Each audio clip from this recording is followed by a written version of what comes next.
Madrid has been very busy this off-season. You could say refreshed and revamped as they're coming off a season where they didn't win a single trophy, something that does not happen very often in their history. You see some ins, Ibrahima Konaté, Bernardo Silva, Denzel Dumfries, Marc Cucurella, Endrick, and leaving Nico Paz back to Como, Fran Garcia to Real Betis, and Mario Maldin. So a lot of changes to this Real Madrid side, and hey, that also includes the head coach. Jose Mourinho's return as Real Madrid head coach officially began yesterday, with the Portuguese legend arriving at the club's training facility to begin working on his second tenure in charge of the Spanish Giants. Mourinho met with his coaching staff ahead of Monday's official start to the team's preseason, when players will begin undergoing medicals. Back in charge of the club that he once led from 2010 to 2013, Mourinho discussed the challenges of leading Real Madrid, saying here, "It's not about worrying about myself or whether I'll win a lot or a little. I'm here to help everyone become better. Players, staff, creating a culture of work, responsibility, ambition, and something I know well, responsibility and the honor of working for Real Madrid." He went on to say, "I really like this concept. It's not about working at Real Madrid. It's about working for Real Madrid. And it's with this mission-driven spirit that I am here." What do you guys make of Jose Mourinho and the first quotes that we finally get to hear? Because we are back to school. School is in session, Marcelo. You know, I got to go, when you start off a quote saying it's not about me winning or us, you know what I mean? It's kind of like, again, I don't know. I guess you go back to the well that always worked and you try it again. I'm a firm believer of giving younger coaches that are coming up opportunities so we can start seeing these development of new coaches, instead of just going back to the well and hoping this is the Band-Aid that'll fix it. Listen, they obviously want to win Champions League because they're going out and spending a lot of money. They went and got a coach who's won it. I get it, but I'm not a big fan of this move for Real Madrid. Well, JD, you have put together a little syllabus together for what Mourinho will be giving his players. Do you need my glasses to look even more professor over there? No, I'm one of them cool teachers. I kind of just come in with the bomber jacket and kind of make things look a little bit smooth and suave, as they say.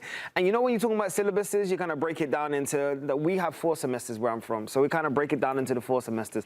This is my little checklist for Real Madrid, because let's be honest, as soon as July started, season started. And I love the fact that Jose Mourinho came in straight in and understood in terms of what he needed to do. But the first thing you need to do is mend some old wounds. So the first thing I would turn around and say is have the conversation with Vinny Junior. I love the fact that the reports have already released that after Brazil's crash out of this World Cup, they've already sat down and had those conversations about hashing out a new contract. He is still one of the stars. He is still one of the attractions when you think about Real Madrid, and still does produce when given the right team around him to be successful. So making sure you mend that relationship between Mourinho and, of course, Vinny Junior, which spelled into last year and Mourinho wanting to protect his player for something that really required no protection, I think is step one, because we know now, especially looking at Xabi Alonso and Arbeloa, that Vinny Junior is probably as big as any of the coaches that are going to sit in that hot seat. The next thing I want you to do is revamp this team. Let's add a little bit of spice, a little bit of youth. All of those main players that we talk about in terms of that are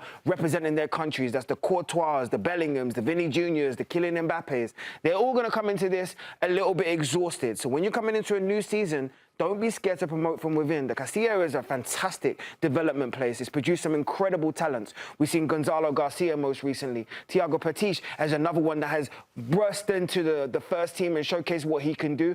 I want to see that opportunity given to these new Real Madrid stars that are sitting there clamoring for an opportunity to wear the all-white famous jersey. You now roll into stage 3. And stage 3 is a little bit simple, but it really does kind of go with the identity of the club. I need to see a Galactico. When we came into this, we saw all of the names that they signed, the Dumfries, the Konatés, the Bernardo Silvas, everybody that Real Madrid has started to build their repertoire with to close that 8-point gap. But 8 points in La Liga is a big thing, especially when you're chasing Barcelona. I need something that's going to give me that thrill that I had the turn of the century. I'm talking the Zidanes, the Ronaldos, the Beckhams, the things that made me think to myself, I don't want to play against Real Madrid. I think Real Madrid's kind of gone into this safe place where we're kind of looking at them as the lions that should be tamed. We need to go back into ejecting and making sure that Real Madrid are scared across the whole of Europe. And most importantly, as my boy Cello just alluded to, let's put some winning culture back in this. Mourinho has been given the job for a reason. It's because you're a proven winner everywhere you go. So if you're a proven winner, showcase it to me at the end of the season while you're lifting a trophy. Those 4 things are the things that I'm giving Real Madrid their checklist going into this year. Your last one is the biggest point of all. Set a new culture. My wife worked at Real Madrid for 7 years. I have friends that have worked inside the club. If there's a club where the manager, it's less about tactics and more about aura, it is Real Madrid. Zinedine Zidane, never seen as the greatest tactician in the world. The players respected him. You're dealing with a different breed of players inside that dressing room. Jose Mourinho still commands that respect when he walks in. He still carries this sort of aura that the players will respect, and I think they'll listen to him. Maybe they didn't before with Xabi Alonso with some of his training methods, but I think this guy, he understands the culture better than most. He's had success there, and I think he'll go back to the old Jose. I see this actually working out. Yeah. I just like the 4 quarters. FIFA's Americanized him. Hydration breaks. Quarters, hydration between each semester. Blame the NBA. I'd say that was a slam dunk from you, JayDee. Thanks for watching this video from Morning Footy. For all news and insights regarding leagues around the world like EFL, Serie A, and all UEFA competitions, both men's and women's, don't forget to sign up for Paramount+.